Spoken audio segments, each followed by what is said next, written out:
শ্রীধাম পুরীর রাজা প্রতাপরুদ্রের কুলগুরু কাশী মিশ্রের আলয়ে রয়েছেন, যেখানে চৈতন্য মহাপ্রভু তার অন্তিম যে লীলাটা উনি এই স্থানেই করেছিলেন।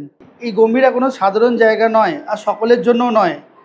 যার কাছে স্বীকৃতি আছে, যার ওপর গুরু বৈষ্ণবের কৃপা আছে এবং যারা গৌরহরির একান্ত আপন, তারাই এই পবিত্র ধামে আসতে পারেন। কেননা আপনারা জানেন, বাংলা একটা কথা আছে কি, অদ্যপিও সেই লীলা করে গোড়ারায় কোনো কোনো ভাগ্যবানে দেখিবারে পায়। তো মহাপ্রভু 24 বছর বয়সে সন্ন্যাস নিয়ে আমাদের বাংলা ছেড়ে চলে এলেন এই শ্রীক্ষেত্রে। তো প্রথম 7 দিন উনি ছিলেন বাসুদেব সার্বভৌম ভট্টাচার্যের বাড়ি। তো এই বাসুদেব সার্বভৌম ভট্টাচার্যের সাথে মহাপ্রভুর একটা আত্মীয়তার সম্পর্ক। তাই নিজ আত্মীয়কে যে ভগবান বলে মানব, ওনার মতন একজন মায়াবাদী পণ্ডিতের পক্ষে এটা কঠিন কার্য ছিল। তো মহাপ্রভু তাকেও কৃপা করলেন। কিভাবে কৃপা করলেন? ওই ছবিটার দিকে তাকান। নিচে বাসুদেব সার্বভৌম বসে আছেন, আর মহাপ্রভু তাকে ষড়ভুজ দর্শন দিচ্ছেন, মানে যে রাম সেই কৃষ্ণ, আর সেই হচ্ছে আমাদের গৌর। তো তখন বাসুদেব সার্বভৌমর মনে হলো যে মহাপ্রভুর থাকা এবং ভজনের জন্য এমন একটা জায়গার প্রয়োজন যেখানে সাধারণ মানুষের আসা যাওয়াটা কম। তো তিনি মহাপ্রভুকে নিয়ে চলে এলেন এই জায়গায়। তো ভক্তরা এই জায়গাটাকে একটি বিশেষ নামে জানে। কি নাম? গম্ভীরা। তা অনেক ভক্তদের মনে প্রশ্ন যে মহাপ্রভু যেহেতু এখানে 18টা বছর কাটিয়ে গেলেন, বা আজও উনি তার অপ্রকট লীলা করছেন, তো মহাপ্রভু কোন ঘরে থাকতেন? কেউ মনে করেন মহাপ্রভু এই ঘরে থাকতেন, কেউ মনে করেন ওই ঘরে। কিন্তু গৌড়ের যে আসল গম্ভীরা, সেটি কিন্তু সবসময় দর্শন হয় না। সেটি আছে মাটির তলায়। কেননা মহাপ্রভু যে সময় এখানে এসেছিলেন, বর্তমান দিনে আপনারা যে কনস্ট্রাকশন দেখছেন, এগুলো কিছুই ছিল না। এই জায়গাটা ছিল একটা বাগিচা। তো অনেক প্রাচীন গ্রন্থে আমরা বর্ণন পাই যে এই জায়গাটাকে বলা হতো কাশীনাথ মিশ্রের উদ্যানবাটি। এই জায়গাতে একটা তমাল গাছ, তার নিচে একটা ছোট পাতার ঘর। সেই পাতার ঘরে কাশী মিশ্র ভজন করতেন। আপনারা ওখানে যে দরজাটা দেখছেন, ওই দরজা থেকে এই দরজা, এই টোটাল যে পোর্শনটা দেখছেন, এর মধ্যে অনেক ছোট ছোট প্রকোষ্ঠ আছে। এখন প্রশ্ন হলো যে প্রকোষ্ঠ জিনিসটা কি? প্রকোষ্ঠ হলো ছোট ছোট ঘর, যার মধ্যে কোনো জানলা নেই, দরজা নেই, বাইরের বাতাস আলো ঠিক করে প্রবেশ করতে পারে না।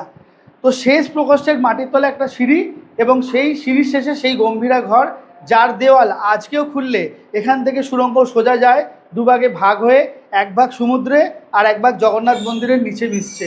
চিন্তা করে দেখুন, আজ থেকে এত বছর পূর্বে মাটির নিচে এই কনসেপ্ট তৈরি করার পেছনে কারণ কী ছিল? কারণ ছিল একটাই, যে শত্রুদের হাত থেকে নিজেদের সম্পত্তিকে রক্ষা করা।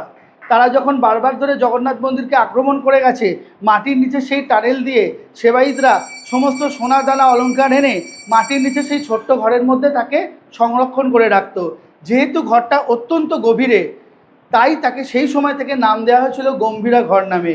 গম্ভীরা অ্যাকচুয়ালি একটা উড়িয়া শব্দ, যার বাংলার তাৎপর্য যদি বের করেন তাহলে দাঁড়ায় নিভৃত নির্জনে লুকিয়ে রাখা নির্জন কুটির।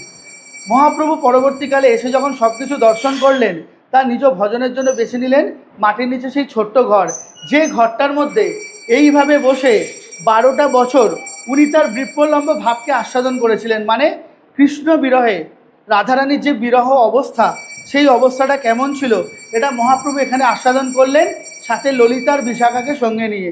তাহলে গৌরলীলায় ললিতা বিশাখা কে হলো? রামানন্দ রায় আর স্বরূপ দামোদর। আর গৌরের সেবা কে করলেন? তার সেবক গোবিন্দ। কিন্তু মাটির নিচে সেই জায়গাটি আজকের দিনে একটি অপ্রাকৃত চিন্ময় স্থান। কেননা সেই স্থানের কোনায় কোনায় মহাপ্রভু স্পর্শ লুকিয়ে আছে। স্পর্শ কেন বলবো? মহাপ্রভুর রক্ত লুকিয়ে আছে। মহাপ্রভু যখন সেই ভাবাবেশ হতো, উনি হা কৃষ্ণ বলতে বলতে সেই ঘরের দেয়ালে নিজের মাথা ফাটিয়ে ফেলতেন, চৌকাটে নিজের নাককে রক্তারক্তি করতেন। একবার চিন্তা করে দেখুন তো, আজকের দিনে আমাদের কি সেই যোগ্যতা আছে যে আমরা সেই স্থানকে স্পর্শ করতে পারি? আজও আমরা কাম, ক্রোধ, লোভ, মদ, মাশ্চর্যতার মধ্যে দিয়ে রয়েছি, আর সেই স্থানের কোনায় কোনায় গৌরহরি স্পর্শ। তাই এই পরিবারের আচার্যরা সিদ্ধান্ত নিলেন যে গৌড়ের গম্ভীরা যেমনটি ছিল তাকে তেমনটি রেখে দিয়ে তার ব্যবহার করা কিছু সামগ্রী আপনাদের সামনে নিয়ে আসা হবে। ধরুন, এই যে কাঁচের বাক্সটি দেখছেন, এই কাঁচের বাক্সর ডান দিকে আছে গৌড়ের চরণ পাদুকা, যেটা নবদ্বীপ থেকে বিষ্ণুপ্রিয়া পাঠিয়েছিলেন। বাম দিকে আছে কুমণ্ডুল, আর কুমণ্ডুলের পিছনে আছে সচিমায়ের পাঠানো সেই সাধের কাঁথাটি। কাঁথাটি কীভাবে এ বাড়িতে আসে? জগদানন্দ পণ্ডিতের কাজ ছিল যে গৌড়ের খবর নিয়ে নবদ্বীপে যাওয়া, এবং নবদ্বীপ থেকে সচিমা বিষ্ণুপ্রিয়ার খবর নিয়ে মহাপ্রভুর কাছে আসা। এই রকমই একটা সময় জগদানন্দ পণ্ডিত যখন সচিমায়ের কাছে গেছেন, সচিমা জিজ্ঞাসা করছে আমার চাঁদ কেমন আছে। জগদানন্দ হেসে বললেন, মা তোমার চাঁদ তো আকাশে নেই, তোমার চাঁদ মাটিতে গড়াগড়ি খাচ্ছে। তো মায়ের মন তো আমার নিমাইয়ের, মাটিতে শুলে ঠান্ডা না লেগে যায়। এই কথা চিন্তা করে অনেক সাধ করে সচিমা নিজের একটা কাঁথা বুনে পাঠিয়েছিলেন, যে কাঁথার একটা অংশ ওই বাক্সের মধ্যে রাখা আছে, যার সেবা পূজা আজও হয়। আর কি আছে, এদিকে আসুন। আর আছে এই অখণ্ড প্রদীপ। তো এই অখণ্ড প্রদীপ নিয়েও অনেক কন্ট্রোভার্সি। কেউ কেউ বলেন মহাপ্রভু নিজের হাতে জ্বালিয়েছেন, কেউ কেউ বলেন এটা অলৌকিকভাবে জ্বলে। কিন্তু আমি বলবো মহাপ্রভু নিজের হাতে জ্বালিয়েছেন বা জ্বালাননি তার কোনো প্রমাণাদি আমাদের কাছে নেই। আর এটা কোনো অলৌকিকভাবে জ্বলে না। আপনারা যেভাবে আপনাদের বাড়িতে ভগবানকে দীপ দেন, আমরাও প্রত্যেকদিন একইভাবে এই প্রদীপ মহাপ্রভুকে অর্পণ করি। তো আচার্যরা মনে করলেন একটা সময় আধুনিকতার ছোঁয়া লেগে এই মশাল প্রদীপ সব নিভে যাবে। কিন্তু এই যে জায়গাটা দেখছেন না, এটার মধ্যে কোনো অলৌকিক ভাব নেই, এটার মধ্যে ভক্তদের ভালোবাসার প্রেম লুকিয়ে আছে।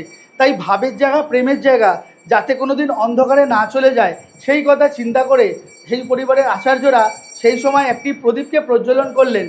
এবং মহাপ্রভুর পর থেকে বক্রেশ্বর পণ্ডিত, গোপালগুরু গোস্বামী, শ্রীলমহন্ত ধ্যানচন্দ্র গোস্বামী থেকে আজকের যে প্রজন্ম, আজকের প্রজন্ম হলো 20তম প্রজন্ম, যারা 500 বছর ধরে এই প্রদীপের সেবা করে আজ অবধি এই প্রদীপকে খণ্ডন হতে দেননি। তাই এই প্রদীপকে বলা হয় অখণ্ড জ্যোতি। অনেক দূর দূরান্ত থেকে ভক্তরা এ বাড়িতে আসেন, এই প্রদীপ দর্শন করেন, তারা নিজের মনস্কামনা জানান, তারা প্রদীপের তেল অর্পণ করেন। আর ভক্তদের সেই অর্পিত তেলে এই প্রদীপ এ বাড়িতে আজও অখণ্ড রূপে জ্বলছে। জয় জগন্নাথ।